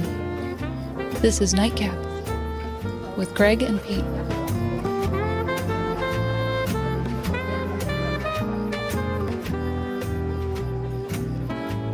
Welcome back to Nite Lite with Pete Schwaba and Greg Bach here on the Civic Media Network, where you can always get in touch with us, 855-752-4842, 855-75-CIVIC. Leave a comment on that live stream. We are currently streaming on Facebook, YouTube, and the platform we still call Twitter. Still time to get your favorite musical film into us. Let us know via text. Give us a call. We are officially in the Nightcap, where we round things out, figure out what we learned for the day, and just, say goodnight on a smooth scale, right, Pete? That's what you get smooth right now. Yeah. I like smooth. That's a good way to end the day. Calm, smooth. Absolutely. We got some more. I think we have some more text messages as well as comments we want to get through before we go to what we learned. So go ahead. Dom, you want to do the text line first? Yeah. It looks like we just have two. We have Matt listening in on WCFW. Says, Mamma Mia. Great one. Mamma Mia, yes. And we also have Mark from the Sac said, Herbster, that's where my parents are from. I fished the Cranberry River growing up. That's awesome. On my go Facebook, ahead, Greg. Sorry, I'll just do mine real quick here. I only got a couple. Jeremy on my Facebook says, once more with feeling Buffy the Vampire Slayer. It's not a film, but he loves that because it's a musical episode. My friend Matt in Chicago says the Blues Brothers. And that is all on mine. What do you got, Pete? We've got Facebook. Stacy Sue says Wicked and Oklahoma. Great choices. Boris Hamilton says the Blues Brothers. Yes, of course. Our pal Rich Tallarico, destined for Nightlight soon. Fiddler on the Roof. Great one. Pat Francis says Hair with Treat Williams specifically. Okay, awesome. Yeah. Our pal and social guru Amanda says Bo Burnham Inside seems to count as a musical. No, I don't know. I don't know if it does. I was just like, to me, it's a no audience comedy special or musical. Yeah. I don't know, but you know what? There are no wrong answers. It's what you like. It's what you like. Sarah Jean Rosenberg says Chicago. Sheila Rosenberg says Seven Brides for Seven Brothers. It's so inappropriate compared to today's standards, but I secretly love it. And just a few here on the stream.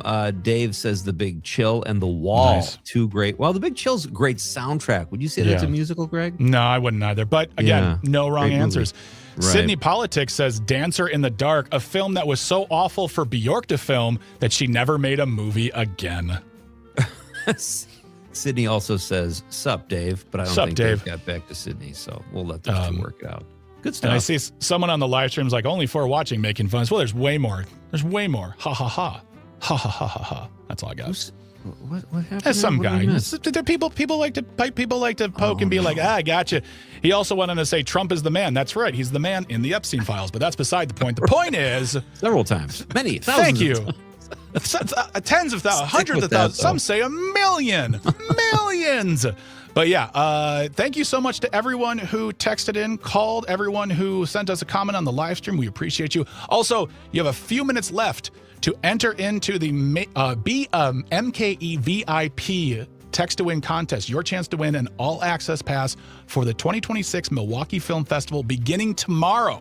If you win this is a huge, like $600 value. Gets you into every single movie anytime you want during the film festival this year.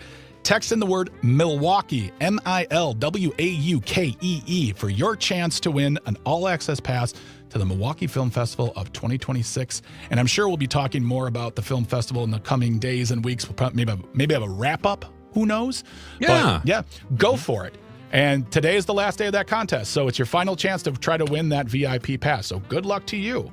Good luck to you. Pete, what did you learn? I learned that thank you to Logan Rogie, I'm more of an inside guy than I even initially suspected. Because all of those things he was saying, as great as they are, I can't see myself really doing any of them. And I'm just being honest. And I wish I were that guy. I wish I could go out and do goat yoga or run with the deer or whatever people do outside. I don't know, but it's just not me. Hey, that's fine. I mean, you can still enjoy outdoors without having to be outdoors. Camping isn't my number one thing ever, but hey. Right. Exactly. We'll see. We'll see what happens. We'll see what happens. Dom, what did you learn? I learned more about cheese making. The cheese making heritage in Greene County. Yeah, that's wonderful. Love it. Would you? I feel like that's something you would do, Dom. Yes, you strike me as a guy Like, there are people out there who will brew beer. There's people out there who will, like, you know, make their own clothes. I feel like you're a guy who would be like, I'm going to start making my own cheese. And I would say, that makes sense. Yep. I'm as hungry thinking about it. An actual cheesemonger. Mm-hmm. It's a very odd title, too. Like, cheesemonger. It doesn't sound nice, you know? Like, I'm a cheesemonger. Oh. Like, if you're in a round of speed dating, all right, I'm a cheesemonger, and that would, I think, beg more questions. Yeah, that would set me off, I think. I don't know. It's a profession, though. It's artistry. It's I a just job. never really heard that. Mm-hmm. Yeah. It's a job. You got to. In this economy. There you go. Absolutely. Tomorrow's show, we'll be talking to Michael Negron, who's a senior fellow for economic opportunity at the Center for American Progress. He's a former special assistant to the president for economic policy. We'll be talking about tariffs. It'll be tariff talk. Cannot wait. Well, Greg, I need to be more educated about tariffs. Oh, yeah, absolutely. I mean, we talked a lot about it last year, and then a lot of things with it, it just fades away because everything's happening all at once, all the time. Too much going on. Exactly. What was that, Dom, now? Oh, sorry. What did you learn about, Greg? What did you learn? Yeah. Oh, I'm never making another joke again in my life. I made a pizza farm joke, and dead silence. Nothing from Logan, nothing from either of you. I know that Tucker was like, I was laughing, but he wasn't here, so I don't know. So there's no more jokes from me. The spigot is turned off. The well is dry. Honestly thought you were going to keep going. I didn't want to step on your, Less is more. Apparently less is perfect. None is perfect, too. All right. Well, on behalf of Pete, thank you so much, Dom, Tucker, engineering, traffic, for all the work you do, making sure our microphones turn on. Everyone who called, texted, everyone who got on the live stream, thank you so much. Without you, there's no us. Remember, tomorrow we'll be talking to Michael Negron about tariffs. And stick around. There's still great program ahead. So have yourself a wonderful night. Be safe. If there's weather coming, be safer. And Pete, say goodnight to the folks. Good night, Wisconsin.